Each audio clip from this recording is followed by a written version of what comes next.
Hi guys, మీరు విన్న దెయ్యాల కథల్లో ఆత్మలు కేవలం భయపెట్టడమే చేస్తాయా, లేక కొన్ని ఆత్మలు మంచివై ఆపదలో ఉన్నవారిని రక్షిస్తాయా? ఆ పాడుబడ్డ ప్రదేశాల్లో తిరిగే ప్రతి ఆత్మ క్రూరమైనదేనా? ఈరోజు నేను మీకు చెప్పబోయే కథ అచ్చంగా అలాంటిదే. వైజాగ్కి దగ్గరలో ఏజెన్సీ ఏరియాలో తరతరాలుగా ఒక భయంకరమైన చరిత్రను, ఒక శాపాన్ని మోస్తున్న ఒక పాడుబడ్డ బంగ్లాలోకి కేవలం కథ వినాలని, నిజం తెలుసుకోవాలని ధైర్యం చేసి వెళ్ళిన ఒక జంట అక్కడ రెండు వేరువేరు ఆత్మల మధ్య జరిగిన భయంకర పోరాటంలో ఎలా చిక్కుకున్నారు.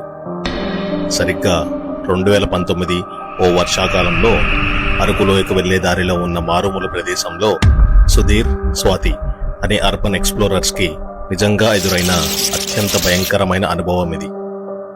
వాళ్ళు వెతుకుతూ వెళ్లిన ఆత్మలు కేవలం కథల్లోవి కాదు, అవి నిజంగా ఉన్నాయి. కానీ అవి ఎలా ఉన్నాయి? స్నేహితులుగా ఉన్నాయా, లేక శత్రువులుగా మారాయా? రండి, ఆ భయంకర రాత్రి, ఆ శాపగ్రస్తమైన బంగ్లాలోకి వెళ్దాం.